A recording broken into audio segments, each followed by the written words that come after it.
पुण्याच्या नानापेठेमध्ये संत तुकारामांच्या पालखीचा मुक्काम झालाय। नानापेठेमध्ये काही मित्रमंडळाच्या वतीनं वर्षानुवर्ष वारकऱ्यांना मिसळ पावाचं वाटप केलं जातं आणि आजही ही परंपरा नित्यनियमानं सुरू आहे। आणि याचाच आढावा घेतलाय आमचे प्रतिनिधी सुजित काळंगे यांनी। पाहूया। आपल्यासोबत परशुरामजी विठ्ठल साहेब आहेत।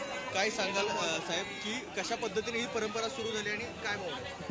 गेली 30 वर्ष मी हा उपक्रम राबवत आहे। मी माझे सर्व मित्रमंडळी हा उपक्रम राबवत आहोत आणि हा उपक्रम राबवत असताना आम्हाला जो आनंद होतो तो शब्दात व्यक्त करण्यासारखा नाही आहे। साक्षात वारकऱ्यांच्या रूपाने पांडुरंग आम्हाला भेटण्याची भावना होती। आमची वारकरी रुक्मिणी माता आम्हाला भेटण्याची भावना होती आणि हा उपक्रम असाच वर्षानुवर्ष पुढे चालू राहील अशी मी आशा करतो।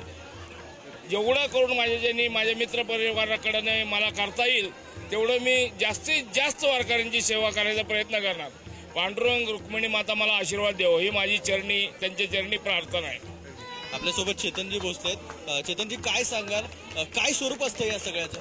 आम्ही अनेक वर्षापासून हा उपक्रम राबवतो मिसळ वाटपाचा। यंदाच्या वर्षी आम्ही हा राबवलेला आहे। पूर्वी आम्ही थोड्या प्रमाणात करायचो, परंतु जसं जसं म्हणजे नाही का आम्ही प्रत्येक वर्षानुवर्ष आम्ही थोडं हे वाढवण्यात आलेलं आहे आणि ह्या वर्षी आम्ही 10 ते 15 हजार वारकऱ्यांसाठी आम्ही हा उपक्रम राबवण्यात आलेला आहे। ह्याच्यामध्ये आमचे सर्व परिवार एकत्र येतो, सर्वजण आम्ही मिळून हा उत्सव साजरा करतो। ह्याच्यामध्ये आम्हाला खूप आनंद व्यक्त होतो। कॅमेरामॅन सुरेश सावंतसह सुजित काळंगे, पुढारी न्यूज, पुणे।